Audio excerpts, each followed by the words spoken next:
Hello, and welcome to another Break for Assault unboxing video. I'm Lee Parnell, recording from somewhere in the south of England, and today we're going to be taking a look at the new Centurion box from Battlefront. Now, Battlefront were kind for send me one of these, plus the S-Tank, which we'll cover in a future review. So what we're going to do is we're going to take this, open it up, and build them, and see how they look. The Centurion started life as the A-41 cruiser, which kicked off in 1943. After the previous issues with having industry do the tank design, the Department of Tank Design itself took over the design of their what eventually became the Centurion. Now, they didn't have to look too far for parameters. They basically took the Panther and used that as a start basis. Both tanks are about 45 tons. Both tanks have about a 650 to 700 horsepower engine. Both sport a high velocity 75mm-ish gun, obviously the 17 pounder in the case of the Centurion Mark 1. And both sport sloped thick armour, the Centurion having a slightly thicker turret but slightly thinner hull, and slightly less sloped on the glacis plate. Now, unfortunately, obviously, the Panther entered service in 1943, whereas the design of the Centurion started in 1943, so the Germans had somewhat of a head start. However, by VE Day, the first 6 examples were received by the Royal Inniskilling Dragoon Guards as part of Operation Sentry, and they were basically given them to give an operational evaluation of the tank ahead of actually a main production order. Generally, the Centurion was well liked. The main criticism was a 20mm Polston cannon. Now, rather than having a coaxial machine gun like we find on most tanks, the Centurion started life with a coaxial Polston. This was to basically allow engagement of soft targets, gun teams, as a 17 pounder had a notoriously weak HE round. But rather than having that as a coaxial mount, it was mounted on a separate mounting, which a loader aimed and fired. And obviously, the loader is also trying to service 17 pounder. He's also trying to operate the 2 radio systems in the tank. So he's somewhat overworked to actually be acting as a secondary gunner. By the Mark II, the 20mm Polston being replaced by a standard coaxial piece of machine gun. The next major mark was the Mark III. This introduced the 20 pounder, a new dual purpose gun. It still had a very good high velocity anti-tank round, but also had a decent HE and smoke round as well. Initially it had no fume extractor, but this one was added at a later date. As we'll get onto, the kit has both options. This was the first example to actually see service, serving in both Korea and the Suez Crisis. In Korea, it was taken by the 8th Hussars, but in the end it was mainly used as a fire support vehicle. There wasn't much tank-on-tank combat, though notably the Centurion did actually end up engaging a captured Cromwell. The Mark III was also purchased by the Swedes as the Stridswagen 81. This would be the basis for going on, eventually be upgunned and upgraded to the 104 version and later in the actual Team Yankee period. The next major version was the Mark V. We don't talk about the Mark IV. Mark IV was an attempt to make a CS tank on the Centurion, and well, let's just say when you have a dual purpose gun you don't really need a CS tank. The Mark V is really where NATO starts to make itself known. The Bisa with its Czech 7.92 round was replaced by a Browning with a 7.62mm round for NATO standardification. The turret 2 pounder was 2 pounder mortar was also deleted, as basically it just got in the way of the loader, had a habit of banging his head on it, and with smoke projectors mounted externally it wasn't totally required. That 20 pounder was later upgunned to a 105mm main gun, making the Mark. And when these Mark 5s are so up armoured, they'd go to Mark 6. However, the Mark 5 would see service in Vietnam with the Australians, who had an additional fuel tank and some modifications. It would also see service with the Danes, and would be the basis of the DK version, would be upgunned along with the 20 pounder equipped ones in reservist use. And also a small number were bought by the Israelis, although their principal one will be one of the Mark 8s we'll get onto later. Now, the Egyptians also had a small number of Centurions, but it's not clear whether these are Mark IIIs or Mark Vs. I suspect they're probably Mark III given the timing. Next up was the Mark VII. Basically, this just revised the internal arrangement to increase fuel. The Meteor, being a petrol engine, was never particularly good on fuel economy, so it was raised just by putting a diesel, so we'll get into in a minute. And again, the Mark VII goes to a Mark IX when it receives a 105mm. The final major version was the Mark VIII. Mark VIII basically increased the armour. And this is why you can see in Fate of a Nation, you have the Egyptian ones, which have a fairly low front armour of 9, if I recall correctly. And then you have the Mark 8s, which are used by the Israelis, and then later the Jordanians, or they're technically Mark 10s because they're already outgunned with 105s, who have front armour 13. As I said, both Israel and Jordan would use the Mark 8, Jordan's being already outgunned to 105s to make them Mark 10s. In Israel service, the 120 pounder was quickly replaced by 105. These were described as shots, or shots, I can never get the pronunciation right. Post the 6-day war, the Israelis adopted a continental, I keep calling it Cummins earlier, but I believe it's continental is the correct term, a diesel engine with Allison transmission, and these get termed a shot cow. And that would be basically what the main tank the Israelis would take into the Yom Kippur War and go forward from there. Obviously, in Team Yankee universe, we also have the Stridwagon 104. This was basically the Stridwagon 81 upgraded to a 105 to make it a Stridwagon 102. There's also a Stridwagon 101, which is basically a Mark V with Swedish equipment. And these are then from the basis of the Stridwagon 104 when equipped with laser rangefinders, new fire control system, era armour, and all that good stuff.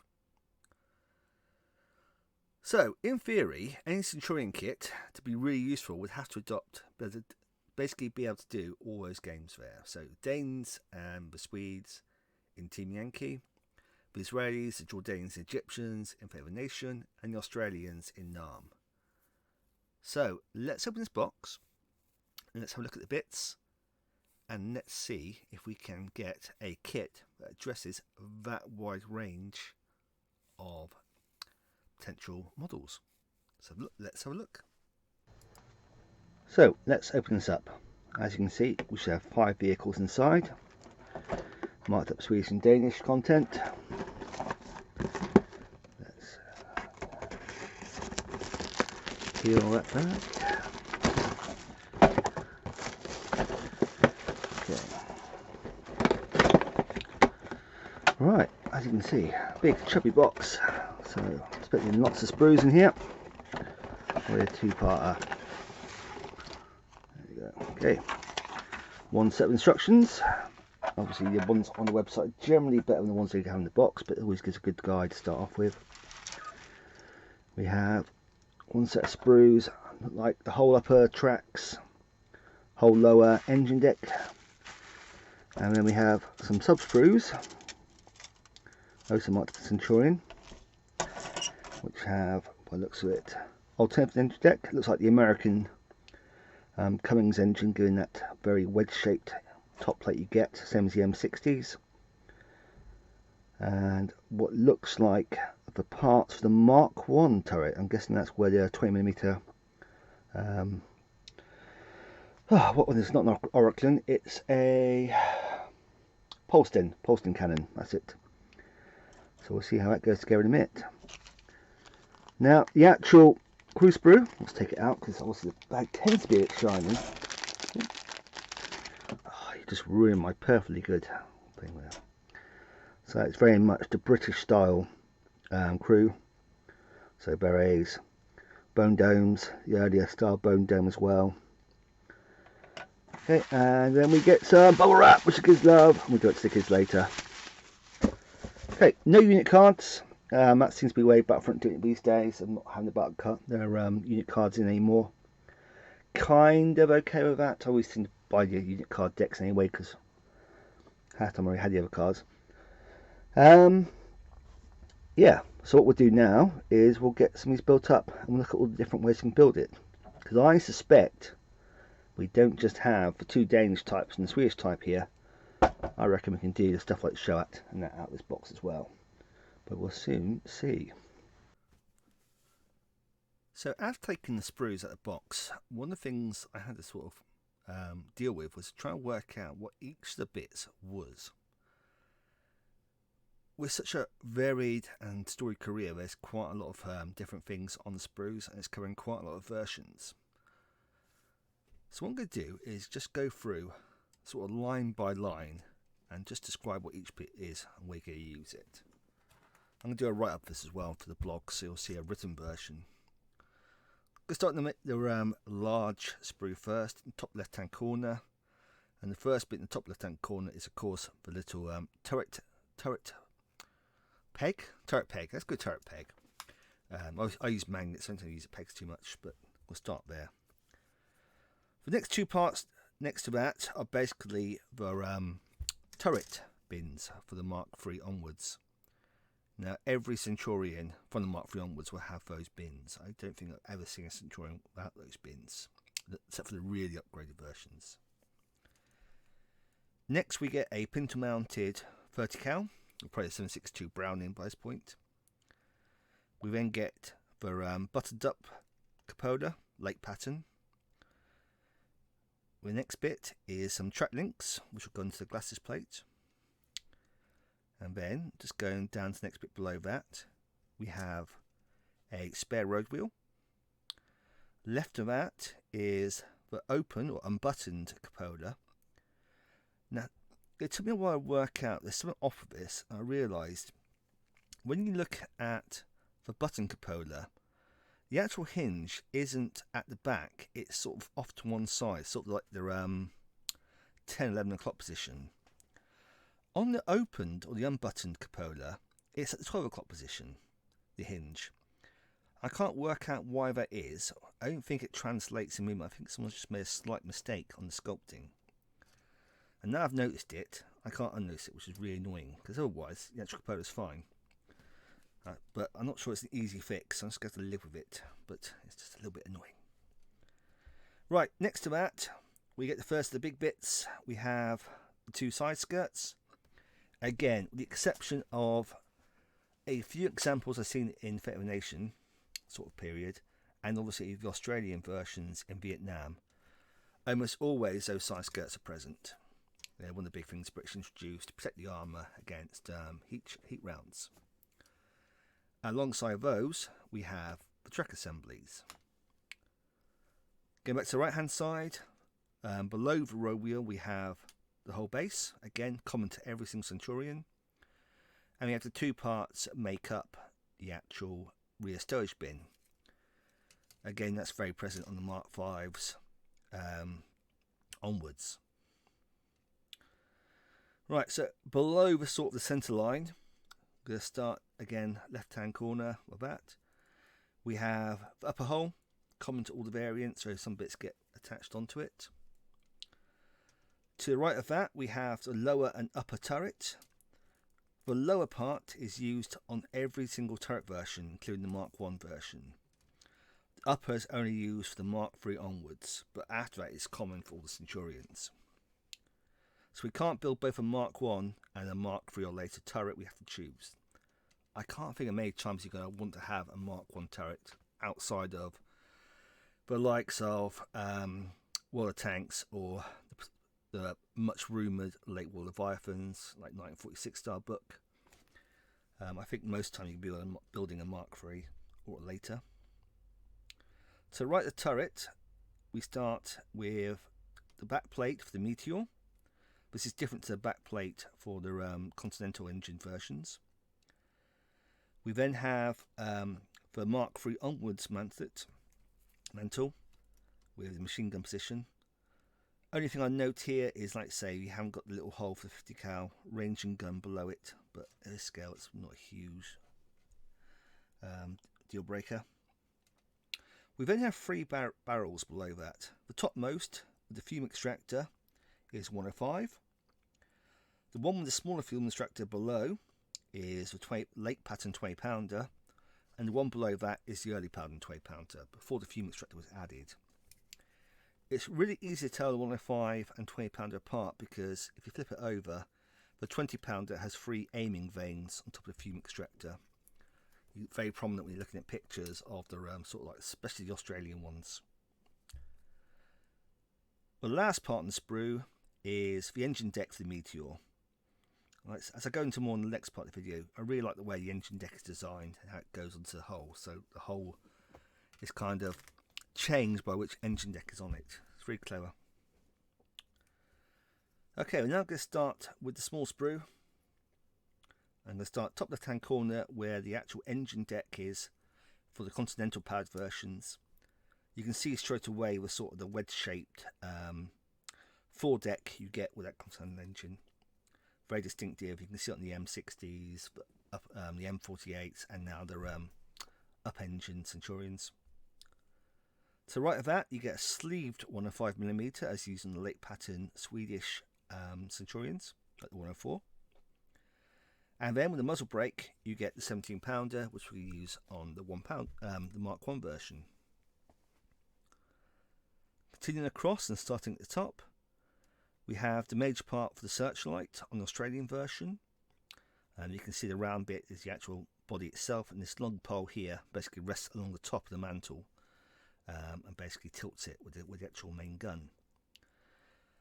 The searchlight for the Israeli version is slightly different. I'm sort of cheating by cutting off that long pole and sticking it dead centre, or slightly offset to the left, which appears to be how it works in the Israeli Centurions. Okay, below that is the Polston for the Mark 1 version. We then have another set of track links, but these have 2 bits either side, which I think are driving lights. The idea being you mount this to the glasses plate to put the driving lights on for the versions that had glasses mounted driving lights. Below that is the actual engine deck, sorry, the rear plate for the continental powered engines.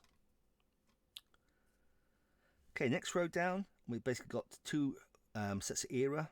First one on the left is used with the actual glasses plate with the 104. And the 4 blocks alongside of it are put on the turret for the turret armour on the 104. The circular thing alongside those is the front of the searchlight, and that gets glued onto the barrel to make the actual searchlight assembly.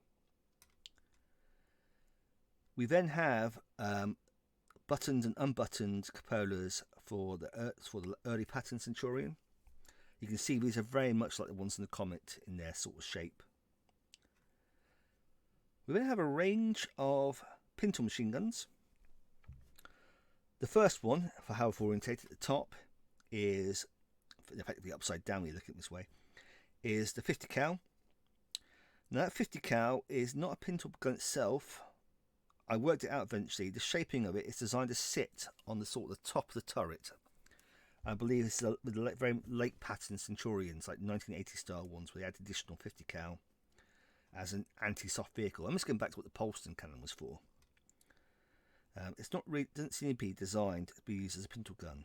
So for doing a Foan era Centurion, you're going to have to use another pintle 50 cal, which, hey, let's face it, most of this point have lots of pintle 50 cal sitting around our bits box, so not the end of the world. Next is the FM mag. This is basically, the pintle on this one's designed to stick to the front of the cupola, very much like the sort of the Abram style arrangement with the gun. And above that is the MG3 as used by Danes, and this sits to the side of the cupola. On the bottom row, we get the left and right hand side of the turret for the Mark 1 version. Unlike the Mark 3, the turret has to be built up. We then get the era blocked mantle for the Swedish 104 version. We get the turret front and mantle for the Mark 1, and I think, I'm not entirely sure, the little nub to the right hand of the main gun isn't just for locating the Polston cannon. I think it's also meant to be for the B-cell and the Mark 2. Looking at photos of installation, it's, that seems to be how the sort of coaxial gun poked out. The last bit is the actual turret top and forward parts to the side for the Mark 1. So there you go. I mean, the only bits I can think that are missing I kind of wish they used dead space here, this little L-shaped dead space on the secondary sprue for, is auxiliary fuel tank for an Australian NAM version. It's kind of a distinctive feature of the modified Centurions they sent to Vietnam, was sort of like their large coffin-shaped fuel tank that gets mounted to the rear plate. The British also used a very similar sort of arrangement on their Centurions, again to resolve the problems with range you get with the petrol engine. Another thing I'm missing is, I say missing, it's probably a little unfair because there isn't really any engineering vehicles in Team Yankee yet, is the bits for an Avery version of the Centurion. This was basically the replacement for the Churchill Avery, a very similar concept. A large demolition gun, which I believe, I was looking up now, is 154mm. Could be wrong. Man looks things up on the internet. Doesn't say. Okay, I'll have to look up later. Yeah, so it had a sort of demolition gun, very large, low velocity howitzer style arrangement, and used by the British in the Gulf War. So lots of era blocks onto it. I believe it was also used before then. Potentially it still is. Could be wrong on that. But that seems to be the only sort of major variant that's missing. And like I say, there isn't really an engineering vehicle presence in Team Yankee, which is a bit of a shame. I think there's a lot to be said for having like proper fixed obstacles and engineering vehicles to resolve them. But yeah, fairly comprehensive sprue. Let's get all these bits off and then we'll build this up. So we've got all the bits trimmed off the sprues now. I've laid them out into the major assemblies. Firstly, over here we have effectively the lower hull and upper hull assemblies. That's going to be common to pretty much every Centurion you build. In fact, all the Centurions built and builds up as a sub-assembly here. Next you have over here the Mark 1 turret, only really used for world tanks at the moment, then possibly late War of Fireflies, if that's actually a thing. Comes with a 17-pounder, 20mm Polston, early style cupolas, pretty much like the ones in the Comets and the Churchills. And the actual end, you have the top plate and two sides. It shares the same lower plate, so you can't build early and late turrets here. You have to choose. Now I can't think of many times you're going to want to be able to do hot swap pull turrets, but you know, there it is. You then have the later Mark III style onwards turret. Generally you want to have these side skirts on all the time. They're pretty common. I can't think of any example that doesn't have them. The spot their stowage bin at the back tends to be a bit more variable. The Danish example uses it, the Swedish version doesn't. The Israelis use a variation of this. You can modify this, I think, do it like a trimmed down version. But it only seems to appear occasionally and mostly on their post-show upgrades where they put their diesel engine in. You then have the mantlet with canvas cover, machine gun position, late star cupolas, and then you have the very early 20-pounder with no fume extractor, the later 20-pounder with a fume extractor and a little blade sight, and then of course the L7-105, which you could be using on most Team Yankee stuff apart from the Danish reservists. In Foan you'll get that in the Jordanians and the Israeli Shiat tanks. I've got to say because Shiat technically is only when they get the diesel in. Before it's just a Centurion upgunned, so apologies for that. The Swedish version, which I put all the parts over here, you got, like I say, the Cummins diesel engine base plate and the extended hull, because it takes up a lot more space. You have this extended back plate. Again, using the Swedish versions, also on the Israeli Shoats when they've been upgraded. You have the front era blocks and the turret top era blocks, as well as the upgraded mantlet with its own era blocks on there. And then the sleeved 105. The other engine option, of course, is the Meteor powered engine with the original backplate.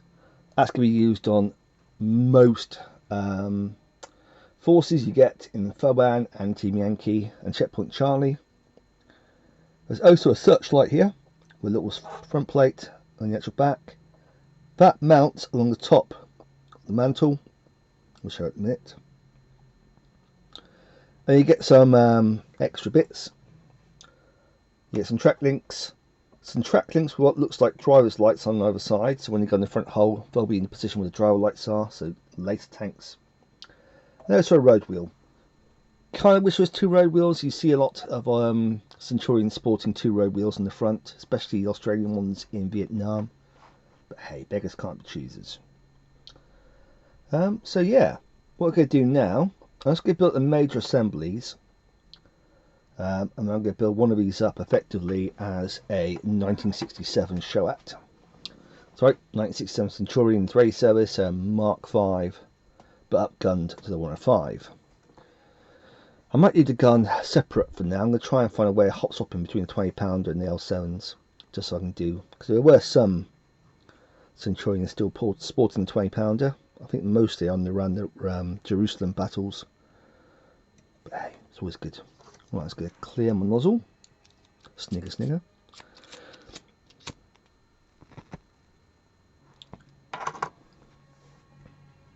Smoky. Yeah.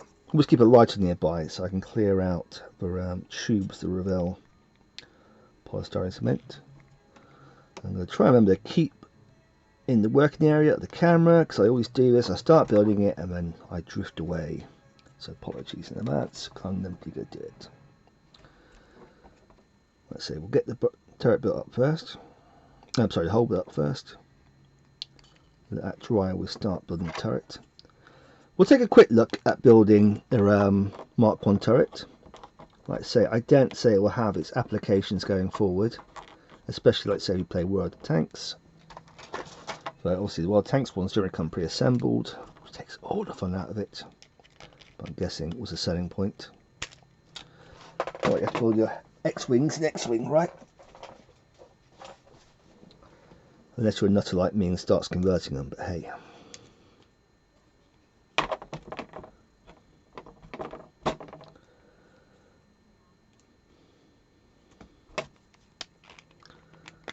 That's mainly the B-wings, so kind of like having the B-wings on the side, where the kit had them vertical.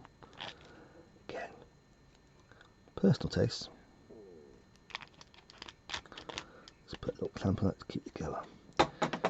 Right, yes, so turret top with the late pattern turret. The sides are already on, which makes life easy. The lower plate will just go on there. So really, the first job we're going to do is put on the side skirts. Sorry, not side skirts, the side storage bins.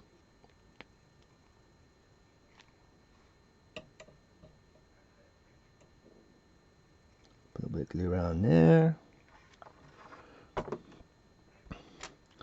Again, very difficult to get this the wrong way. There's a little alignment tab, which will line up with a little time tab here.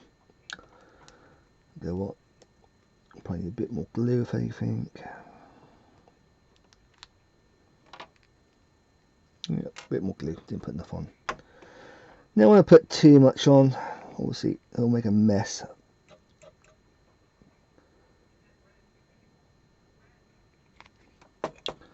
But we need sufficient. There you go. And then the other skirt here. Why do I keep calling it skirts? Storage bins. Worse when I keep calling these things Centurion. Kept calling Centurions Churchills for some reason, the podcast. No idea why it suddenly started.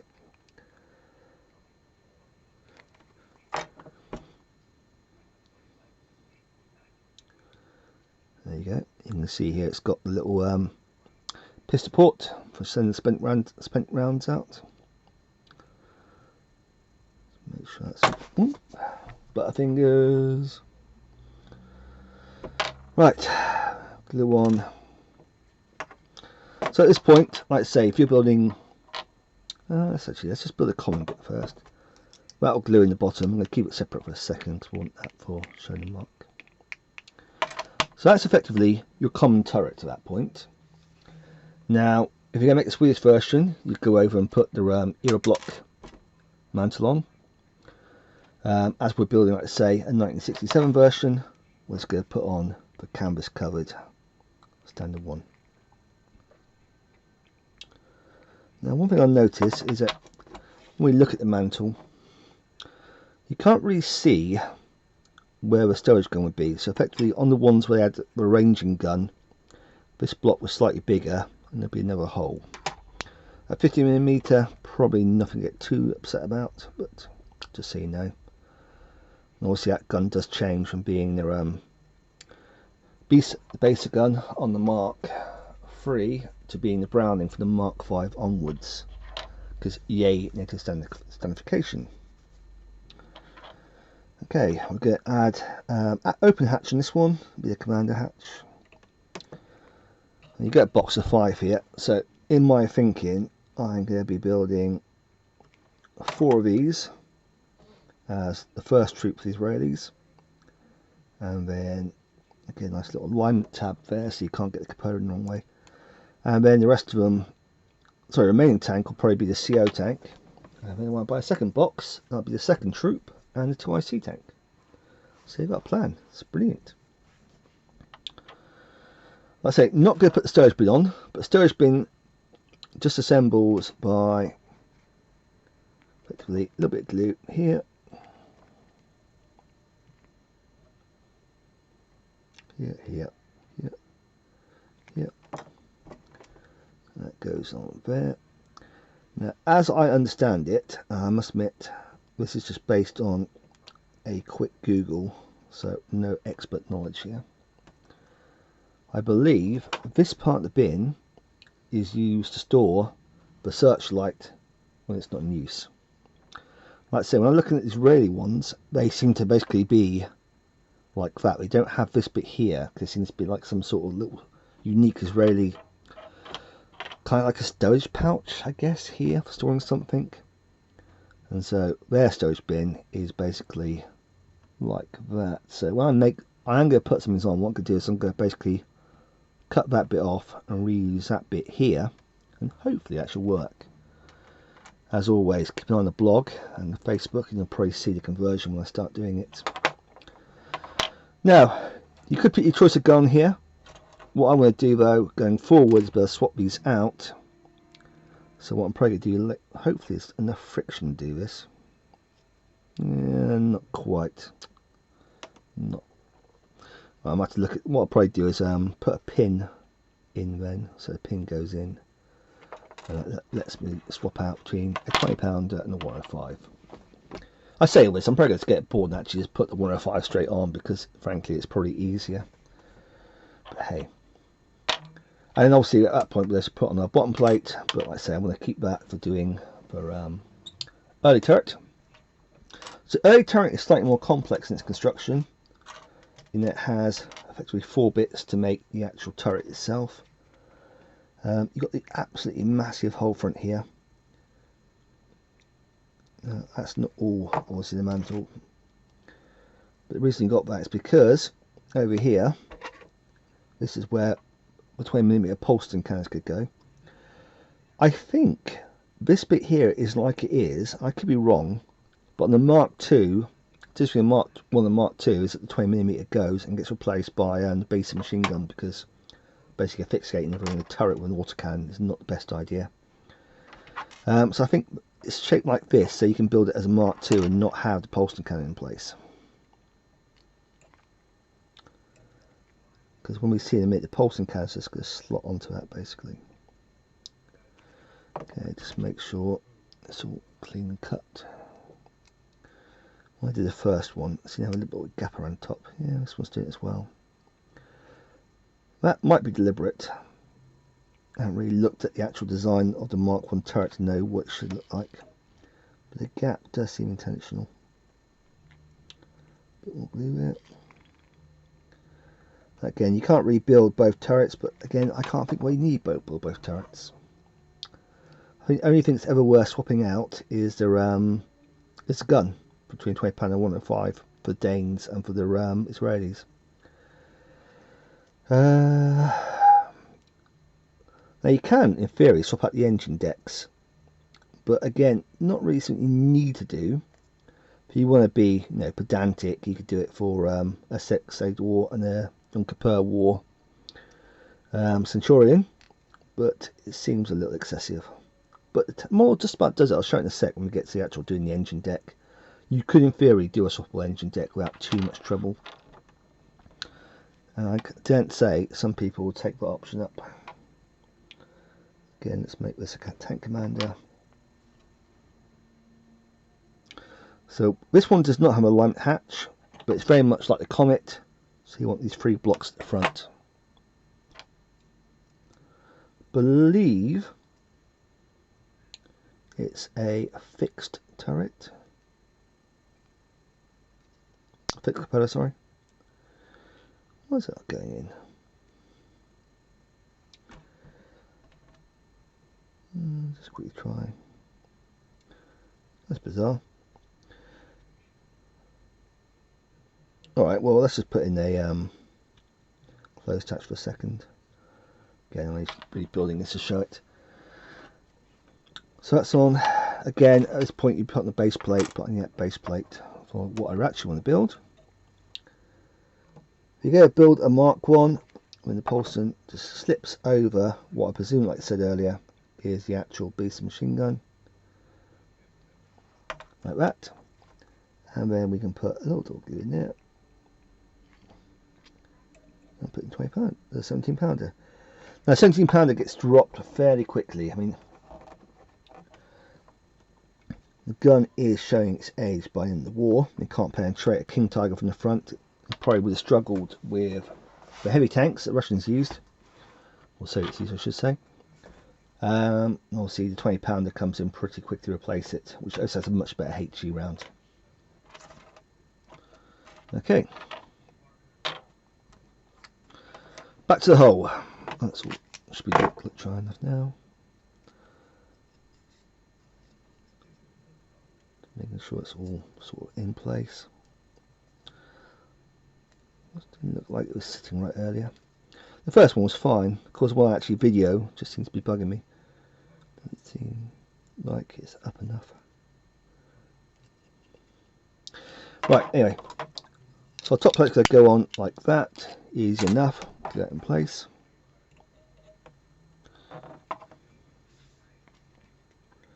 Again, try and do this without blocking the camera.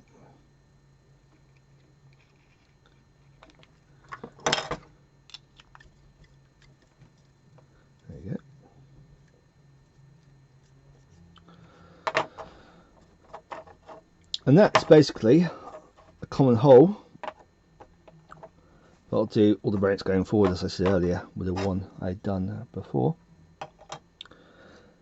Now what we can do, if we do want to make a swappable engine deck, is just position this. Now this is really clever actually, I like this. I'm just going to get the actual engine deck itself, top deck, has these stowage bins. Because the stowage bin configuration does change. And they just sort of position around the tools or over the tools that are on the deck. And then you have that with the Meteor configuration, and this the diesel configuration. Again, you can see straight away how that covers over the tools. I thought it was pretty cool. I'm easily impressed, but there you go.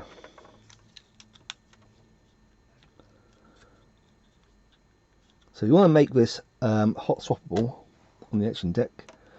Just put the engine deck in place, work out where you want to put, where the glue lines are on here. So let's go put the glue around the top here.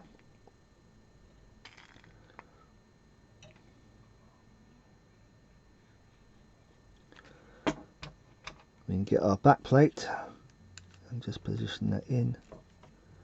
And there we go. Now going forward, we can pop that off and do the same with our diesel. Like I said, I haven't really decided in my head what I'm going to do with this yet. To my mind, the Magac's already got the M60s, are basically my Yankee Air Force. And the Centurions are going to be very much my 6-day war force. So I might just stick with the Meteor engine deck. But always nice to have the option. And you can see here it's in place.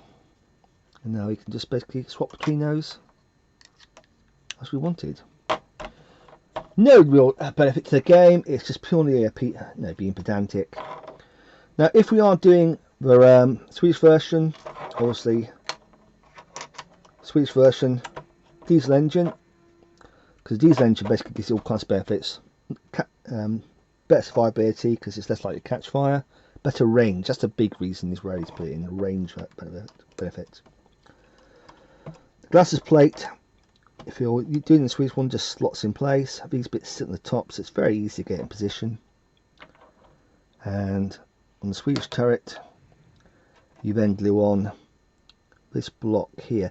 Now, one thing I will say, these don't really seem to locate on anything other than this kind of the ridge here, which is probably enough of a feature. But it's gone there. And obviously you'd have this assembly, which I already made earlier. Let's just swap that off, put my other turret on.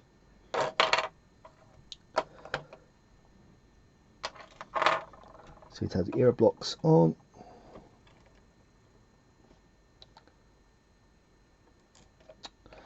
Yeah, like I say, if I'm doing these in, it'd be much easier. I'm going to try to half-arse it so I can show what I'm doing. It's making it look more of a handful than it actually would be. This is where I should have got some blue tack. Should have got some blue tack out, but there you go.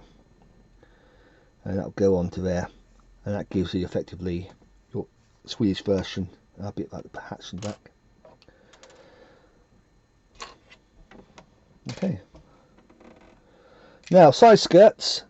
Again, very common to see the side skirts on most configurations. You occasionally see an Israeli tank with the side skirts on, very occasionally. I think I've even seen one lack for skirts in the front. I'm not quite sure why. But really, when I think the Centurion that side skirts, very much Australians. Australian configuration, if you want to use this for NARM, again, build up a common turret. We do fit the stowage bin in the back for the Australian version, because they always seem to have a lot of stowage on them.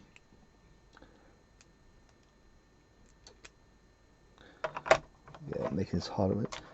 Engine deck will be the Meteor.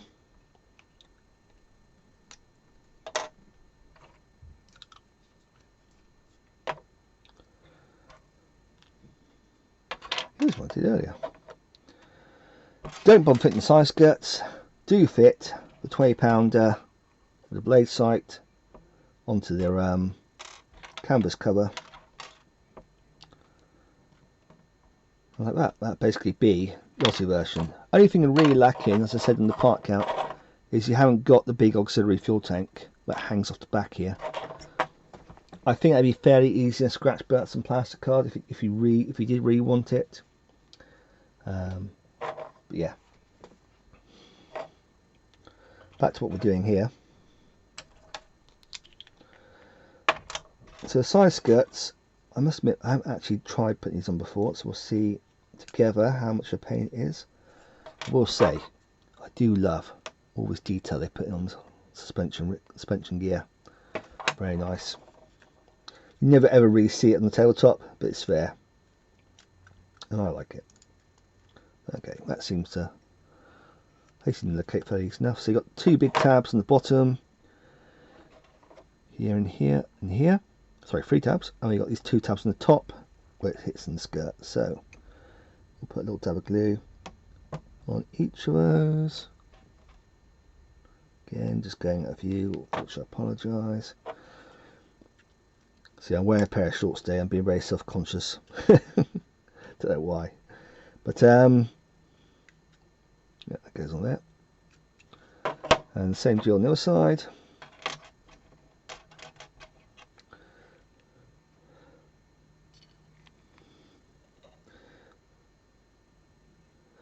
Now, I will say, side skirts have saved me versus Egyptian RPGs versus both Simon and Duncan. So those side skirts do get a lot of use.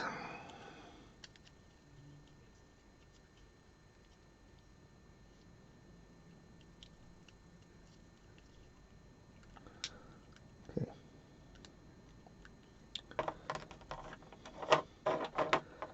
Like that.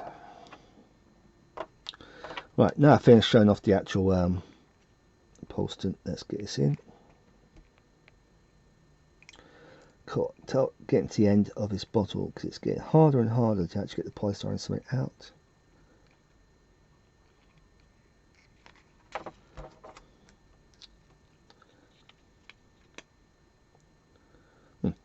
Didn't go where I thought it did. Oh, this white round case does go. Okay, like I say, last things last. Let's go to 105. Let's face it, the thing associated with the Israelis is the 105 upgrade. What I haven't got taken off here is all the sort of machine guns you get on the Sprue. You got the 50 cal, FN mag, MG3, and a little 30mm Browning, which I think those these had.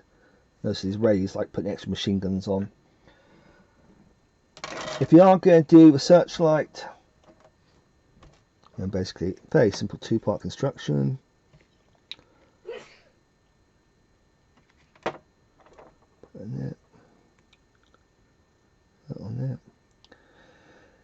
Now, this seems to be configured for the Australian one, where basically it's a bar along the top of the searchlight like that. What I've seen is this Israeli one tends to be centrally mounted, so it's going to require cutting back this little bar. Not a huge job. If you want to do the little thing, very easy to do it, I think. That's a quick job. Yeah. I believe this bit of the driving lights comes in with the shower upgrade. I have seen Israelis with driving lights on. I think it goes on pretty much like that at that point. So we go that in, glue it there. Yeah. That gives us our Centurion Mark something or other. I'm going to say a Mark 10 with a 105. It's upgraded Mark 5. I don't think these ready to use the British destinations, so it'll be slightly different anyway. But yeah, there you go. We got ourselves our little Centurion. Well, not very little. It's quite a big tank when you get down to it. Put it next to a Chieftain. It's not much smaller. The one thing that bugs me is I could have sworn the Centurion sat higher than a Chieftain. It always feels like with setting the model, the Chieftain seems bigger. So I might have to get the actual measurements out and just see if that's a little bit off. But yeah. Hope you enjoyed that. We'll get this on the little rotary deck and we'll do a little bit of a wash up. Well, apologies for the sound drop off on the video section. So I realised belatedly that the camera was defaulting to the video camera's camera, which is not as good as the ones we use for the podcast, which are generally used for the voiceover work. So yeah, apologies for that. So what do I feel about the Centurion kit? I quite like it, I'm going to be honest. I mean, I'm always a sucker for the plastic kits. I'm a sucker for a plastic kit that covers a lot of ground, which this one clearly does. I almost feel it being unsporting to like pick up the small errors, like the weird thing going on with the hatch and the way it folds out, and the lack of auxiliary fuel tank for the Vietnamese Australian in Vietnam version. Because overall, I mean, all the parts were realised. I'm going to put some pictures up of this next to one of their Fate of the Nation Centurions I found in the box. I never actually got around to anything with, because hey, a plastic kit appeared. And you can see that, you know, the crispness of the detail is definitely in favour of the plastics. There's maybe some little bits of missing detail on terms of the actual storage bin layout. But yeah, I mean, that's the only thing I have to worry about. I mean, look at the rest of the detail you got. You got the lines going down to the smoke dispensers. You got so much well-realised detail on the engine deck. I mean, that's going to be a lovely thing to get a bit of ink wash on, pick out all those recesses. We get a lot more detail around the driver positions. I actually feel like the barrel was a lot better realised. Obviously, we're comparing early 20 pounder versus the 105 in this picture here. But yeah, you just sort of see, but you know, it's almost an unfair comparison to put the plastics versus the resin metal. One thing I do miss is having that loader hatch as a separate hatch. I'm going to have to try and do a conversion on mine to get it open for the commander to pick it out a bit more. I kind of wish they did do that on all the plastics. It wouldn't cost much to have a separate plastic hatch. I'm not sure there's some sort of major issue of having a recess in the top. I know sometimes that can be an issue on the tooling. But yeah, it's hard not to recommend this kit. If you want a Centurion for doing any of these, a 15mm Centurion plastic kit for doing all the periods currently covered by Battlefront games, this does it. You have to work a little bit more for an Australian version if you want to get the auxiliary tank on. But generally you're going to have like 2 or 3 of these things unless you do a full tank company. So having, mock up a couple stowage tanks is not going to be the end of the world in my opinion. And you gain for it from all the other parts. So yeah, definitely recommend this kit. I think that's fair to say. I'm going to be buying another box of these so I can get 10 Israeli Centurions on the go. Try and do them as an alternative to my Magak 6s, which clearly aren't working for me, as most people who follow the battle reports well know. I do feel that their points balance versus effectiveness of the Centurion shots could be a lot more better for me than the actual M60 is. So next up we're going to be looking at the S-Tank. I'll be a much shorter video, because I'm not trying to cover so much ground, which is just realising this is topping out the hour mark. It's going to be probably my longest unboxing video. But as always, if you've got any thoughts, then leave them below. I always appreciate any feedback you guys send to me. And hit the subscribe button and the like button if you like this. And stay tuned for more content. As always, thanks for listening. I'm Lee Parnell for Breakthrough Assault, signing off now. I'll catch you all soon. Bye.